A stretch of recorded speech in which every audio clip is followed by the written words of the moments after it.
Hoy en Hablemos de Salud te proponemos compartir una entrevista con el Dr. Carlos Capiel, médico especialista jerarquizado en diagnóstico por imágenes del Instituto Radiológico. Con él dialogamos acerca de los protocolos para la atención médica en la institución y su nuevo portal de imágenes para visualización de estudios.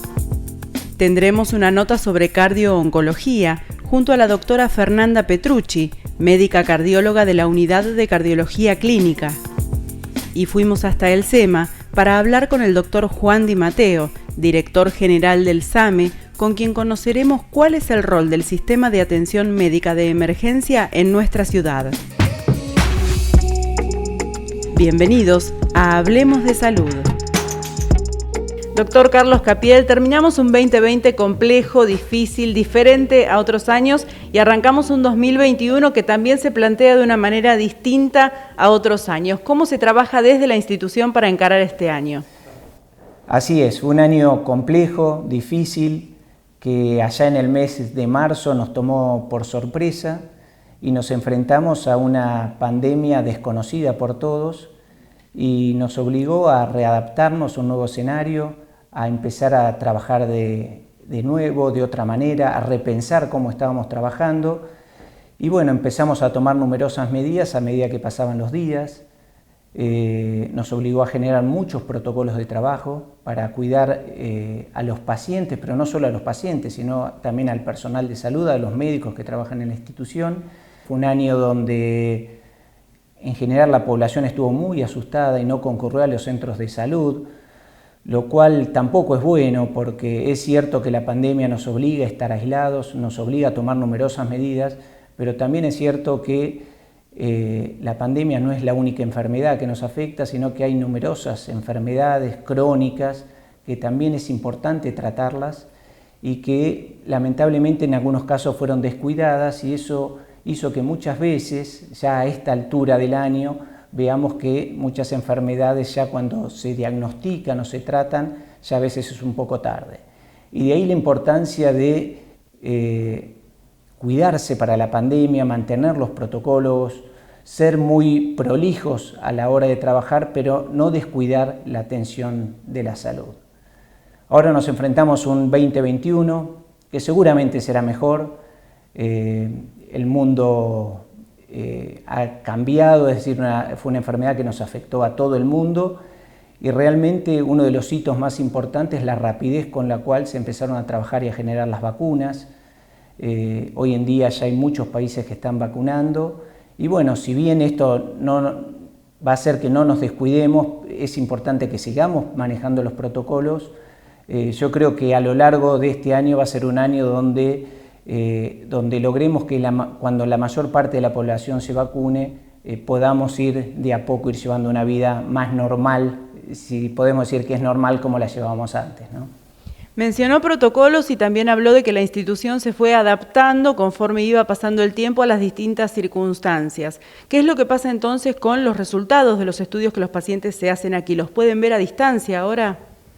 Así es, podemos ver los estudios a distancia, pero un poco remarcando lo que decíamos hace un rato, es importante que la población tenga conciencia que los centros de salud manejamos protocolos muy estrictos. ¿Y por qué es importante remarcar esto? Porque las posibilidades de contagio dentro de una institución de salud hoy en día son bajas, es decir, inclusive más bajas que en cualquier otro lugar. ¿Por qué? Porque se toman todos los controles necesarios para evitar el contagio entre personas. Entonces, ¿por qué reclamo esto? Porque como decíamos, el COVID no es la única enfermedad a la cual nos enfrentamos y de ahí la importancia que los pacientes sigan haciendo los controles. ¿Qué es lo que pasó también con la pandemia? Lógicamente, dijimos, nos obligó a readaptarnos y, por ejemplo, empezamos a utilizar herramientas que antes, si bien pensábamos utilizarlas en algún momento, esto aceleró todo el avance tecnológico de muchas cosas y esto ha hecho que por ahí dentro, por ejemplo, de un centro de salud de imágenes, como es en el caso nuestro, empecemos a utilizar que el paciente no tenga que volver a retraer el estudio, sino que pueda ver a través de un portal de imágenes en su casa el resultado de su estudio. Antes esto era complejo porque un estudio, por ejemplo, de resonancia o tomografía puede tener entre 300, 1000 imágenes, entonces era imposible que lo pueda visualizar a través de las redes. Hoy en día, y gracias a todos los avances tecnológicos, es posible que un paciente pueda ver su estudio a través de la computadora, puede enviársela vía web a su médico. Si quiere hacer una consulta fuera de su ciudad o inclusive en otro país, puede enviársela a otro médico. Esos son algunos de los avances que se han tenido. También se está trabajando en dar turnos vía web, que lógicamente para un estudio de un médico clínico es más sencillo, pero muchas veces en estudios que son más complejos requiere preparaciones previas, hay muchas veces requerimientos de las obras sociales que a veces dificulta, pero bueno, hoy en día se está trabajando y en breve también los pacientes tendrán la posibilidad de sacar su turno vía web, ver sus estudios, inclusive dentro del portal uno puede tener, cuando es padre, puede tener a sus hijos, puede tener a sus padres, si tienen dificultades para ver, entonces eso va a facilitar mucho la visualización de los estudios. Y por otro lado, al médico también tiene la posibilidad de ver los estudios a través de la computadora, que va a tener una mayor nitidez que lo que ofrecen las radiografías, que son excelentes, que durante muchísimos años nos manejamos de esa manera, pero hoy en día la tendencia es ir todo hacia lo digital y también por un tema más ecológico, ¿no? Es decir, no utilizar la placa radiográfica, no utilizar el papel, desde el punto de vista ecológico es muy importante para la protección del planeta. Muchísimos avances, pero no nos podemos olvidar de un detalle. El año pasado no hubo correcaminata por el tema de la pandemia. Queremos saber qué pasa en 2021. ¿Habrá o no habrá correcaminata? Esperemos que sí, esperemos que haya correcaminata. Para quienes no saben, en el mes de octubre se conmemora el Día de la Lucha contra el Cáncer de Mama y es por eso que en el mundo se realizan muchas actividades tendientes a concientizar acerca de la importancia de los controles periódicos para la lucha contra el cáncer de mama. En ese contexto, desde el Instituto Radiológico hace muchos años estamos haciendo en el mes de octubre una correcaminata que año a año fue creciendo. Podemos decir que toda la ciudad de Mar del Plata se ha sumado a esta iniciativa y bueno, en el último año hubo más de 5.000 personas disfrutando de esta correcaminata. Lamentablemente en el 2020 lo hemos tenido que suspender, pero esperemos que más allá de junio, donde ya gran parte de la población esté vacunada, ya podamos empezar a realizar actividades, a juntarnos y como decía hace un rato, a volver una vida normal, si es que se puede decir que es normal la vida que llevamos antes, ¿no? Y seguir luchando también para que la gente pueda detectar precozmente el cáncer de mama, que es algo fundamental. Doctor Carlos Capiel, como siempre, muchísimas gracias. No, muchas gracias a ustedes y un placer. Seguimos hablando de salud en las redes. Búscanos en Facebook como Hablemos de Salud.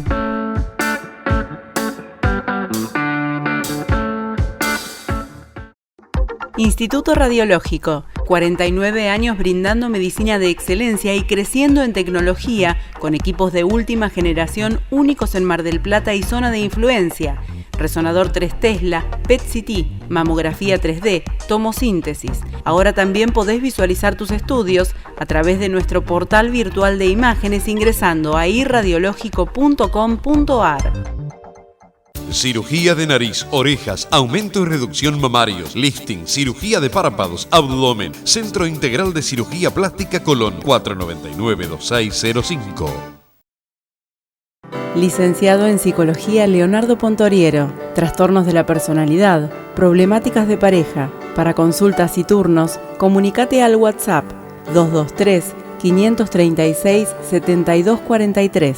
Licenciado Leonardo Pontoriero. Consulte a su oftalmólogo y recupere la visión con un solo anteojo. Siviero Óptica. Con los anteojos polarizados, logre con su corrección una visión sin reflejos. Siviero Óptica. Jacinto Peralta Ramos 789.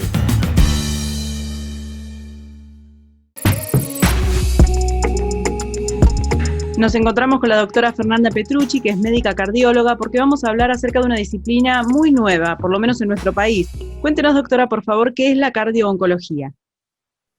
Bueno, la cardio-oncología es un área dentro de la cardiología que surge como una subespecialidad, que lo que busca es facilitar el tratamiento del cáncer, de modo que el paciente pueda recibir el tratamiento adecuado, con el menor número de efectos adversos y sin interrupciones del tratamiento quimioterápico. ¿Sí? O sea, lo que se busca es facilitar el tratamiento, seleccionar a los pacientes que tienen riesgo de presentar un daño cardíaco tanto por la quimioterapia como por la radioterapia, es decir, evaluar qué paciente es potencialmente un candidato a tener riesgo de daño, y una vez que se selecciona ese paciente, hacer un seguimiento, o en caso de que se genere un daño cardíaco, que sea diagnosticado a tiempo para poder recibir el tratamiento adecuado. ¿Sí? Es decir, que la cardiooncología lo que busca es cuidar el corazón del paciente oncológico, porque ya sabemos que los tratamientos oncológicos, no todos, pero algunos, pueden dañar el corazón. Por lo tanto, bueno, el objetivo del cardiooncólogo es proteger el corazón de estos pacientes. ¿Por qué es tan importante la cardiooncología? La cardiooncología es muy importante porque, bueno, la principal causa de muerte en la Argentina es la enfermedad cardiovascular. El 29% de la población muere de causa cardiovascular. Y la segunda causa de muerte es el cáncer. Lo que se ha visto en estas últimas décadas, y es lo que se proyecta a futuro, es que los pacientes oncológicos, gracias a los avances en los tratamientos, han disminuido su mortalidad.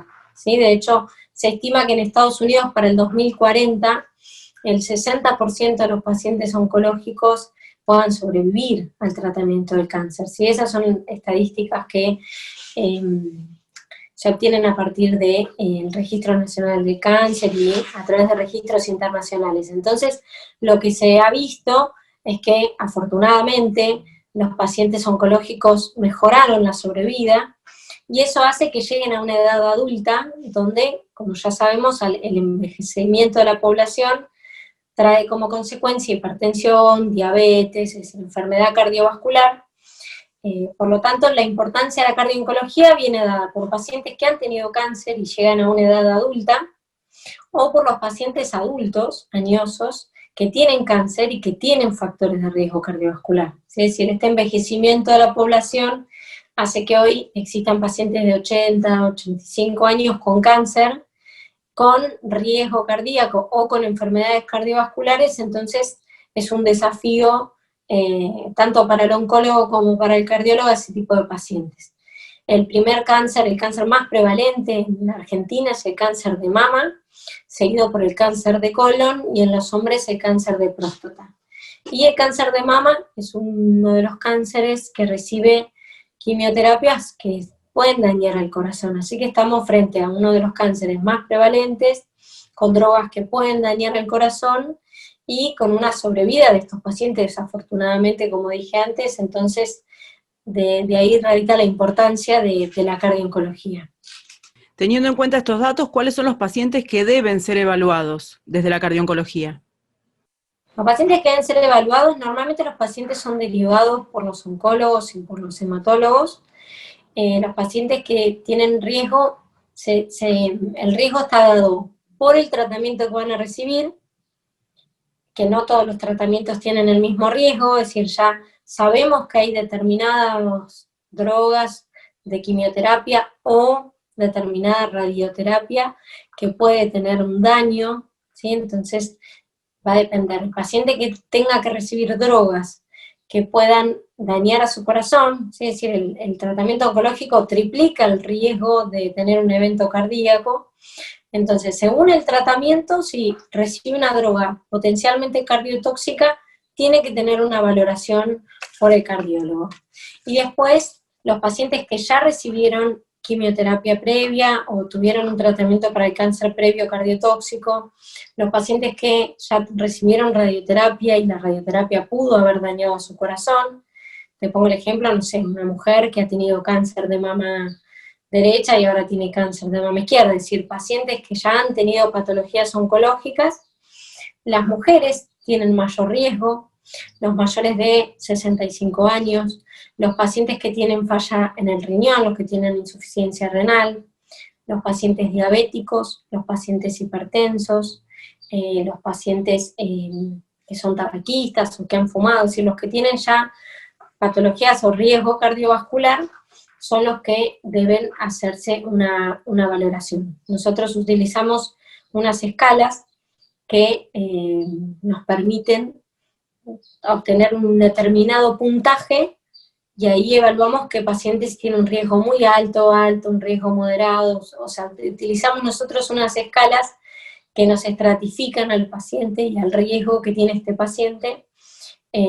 Así que, para resumirlo, el tratamiento oncológico que va a recibir, que eso depende del oncólogo y del hematólogo, el tipo de tratamiento oncológico, y en cuanto a los pacientes que ya tienen factores de riesgo, los pacientes que ya recibieron tratamientos anteriormente, o las mujeres mayores, o los mayores de 65 años, ¿sí? Lo que se busca es que el paciente llegue con las mejores condiciones cardiovasculares al tratamiento oncológico, ¿sí? Así que tienen que tener una valoración cardiológica antes de iniciar el tratamiento para evaluar si se tiene que tomar alguna medida. Vos mencionaste la toxicidad cardíaca por las drogas oncológicas, precisamente. ¿Cómo se define esa toxicidad? Bien, la toxicidad cardíaca es el conjunto de enfermedades cardiovasculares derivadas de los tratamientos oncomatológicos, es decir, la toxicidad puede manifestarse de múltiples maneras, ¿sí? Se pueden afectar las válvulas del corazón, se pueden afectar las arterias, y se puede generar un infarto por los tratamientos oncológicos, se puede afectar el músculo cardíaco, y esto genera que el corazón funcione menos, o funcione con dificultad. Se puede dañar la capa que recubre el corazón, es decir, las manifestaciones de la toxicidad son múltiples. De hecho, la radioterapia afecta a las arterias del corazón, a las válvulas y a la capa que lo recubre, pero también puede generar un deterioro cardíaco. Es decir, ¿cómo se define la toxicidad? Es cualquier daño cardíaco ocasionado por estos tratamientos. Después el tipo de daño va a depender, porque hay drogas que generan arritmias, hay drogas que generan infarto, hay drogas que dañan a las válvulas. Eso, después cada grupo de drogas afecta determinadas cosas, es decir, no es para todos lo mismo, ¿sí? Una vez que finalizamos el tratamiento, ya sea con quimioterapia o con radioterapia, ¿hay que seguir haciéndose chequeos? Sí, eso es muy importante de aclararlo. La gran mayoría de los pacientes, el daño se manifiesta luego del año del tratamiento. Esto es importante aclararlo. El daño cardíaco puede ser durante la quimioterapia, mientras el paciente la está recibiendo, que eso es un daño agudo, que se define hasta las primeras 2 semanas que recibió la quimioterapia. Después el daño se define en subagudo, si es desde que inició la quimioterapia hasta el año que la recibió, y crónico tardío cuando ya recibió su tratamiento y el daño se presenta posteriormente, ¿sí? Por lo tanto, podemos haber recibido quimioterapia, no haber tenido ningún efecto adverso en el momento, pero sí tener un daño a largo plazo. Entonces, de ahí radica la importancia de que los pacientes se sigan haciendo controles, porque el daño permanece, y de hecho hay gente que presenta daño cardíaco a los 30, a los 40 años de haber recibido el tratamiento. O sea, hay estudios muy importantes realizados sobre niños que han tenido cáncer y que han desarrollado daño cardíaco 30, 40 años después.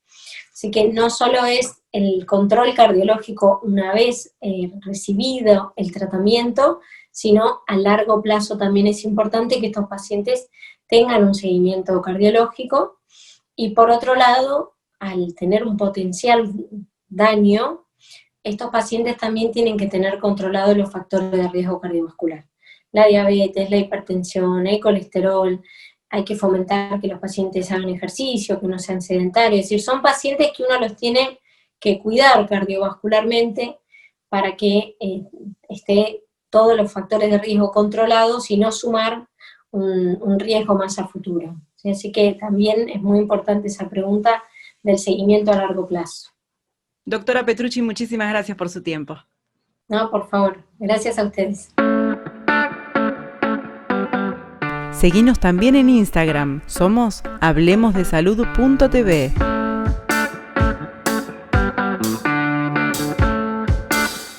Unidad de Cardiología Clínica, Doppler Color, Ecoestrés, Holter, Rehabilitación del Cardiópata, Ergometría Digital, TIL Test, Mapa, Prequirúrgicos a Demanda, Cardiología Infantil, 491-0024. Doctor Simón Mina, diagnóstico y tratamiento del origen de la enfermedad, tratamiento psicobiológico, consultas online y presenciales. 223-635-5032, 223-621-3022. En Capital, 011-430-79-609. Hágalo usted mismo con buena madera. Fábrica Fadón se lo prepara con ahora 12, ahora 18 y comienza a pagar recién a los 90 días. Fábrica Fadón, 12 de octubre 4787. En Nails Art by Nati, belleza es sinónimo de salud. Búscanos en las redes sociales y pedí tu turno. Nails Art by Nati. En Tandil, Hotel Francia, testigo de 100 años de historia de una ciudad increíble. Avenida Colón 1580, 0249-442-3240, elhotelfrancia.com.ar. Neumax es Bosch Car Service, diagnóstico computarizado del automóvil. Neumax, servicios y neumáticos de Daniel Micheli, Avenida Libertad 5641.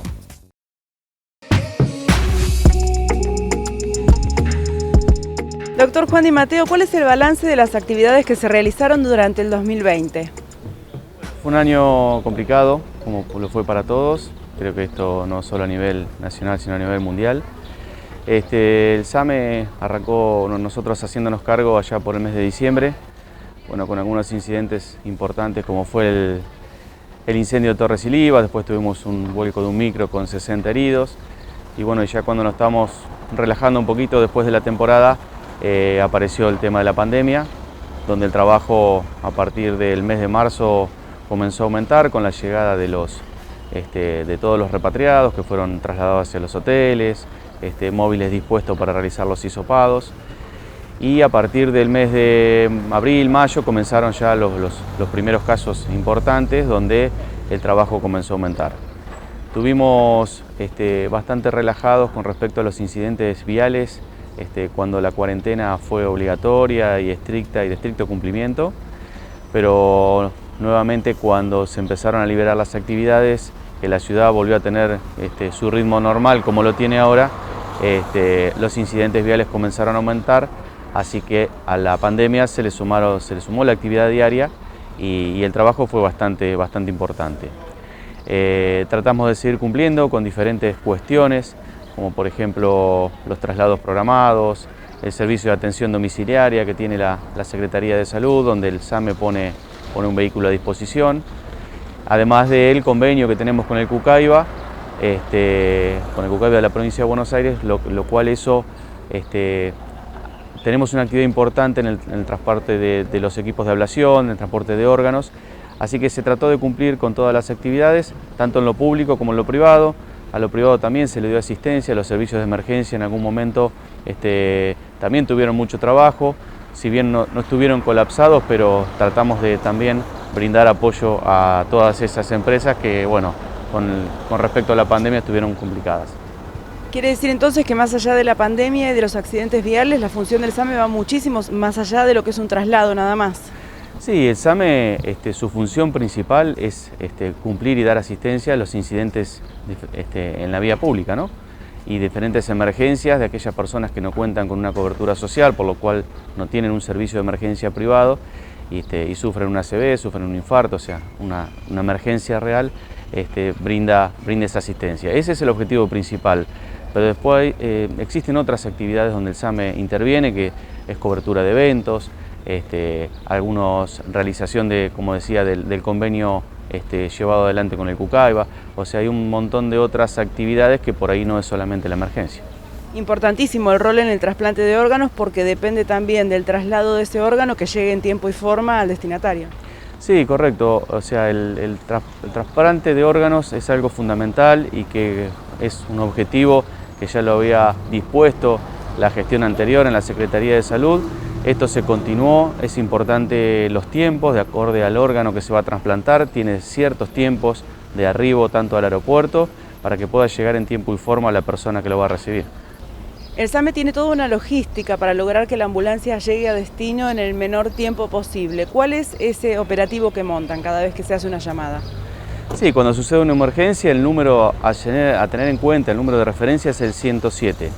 Ahí la llamada es recepcionada por uno de nuestros radiooperadores y acorde a la categorización, si es una emergencia, si es una urgencia, por lo cual esto difiere un poco los tiempos de arribo de la ambulancia, acorde a donde esté ubicado el lugar del incidente, es el móvil que despacha por cercanía o por disponibilidad en ese momento. Una vez que arriba la unidad al lugar, se realiza la atención médica y en función de lo que el médico que está en el lugar decide, se realiza o no el traslado a alguna institución de salud. Si querés volver a ver el programa, ingresá a nuestro canal en YouTube, búscanos y suscríbete. Somos Hablemos de Salud. Hasta la semana que viene.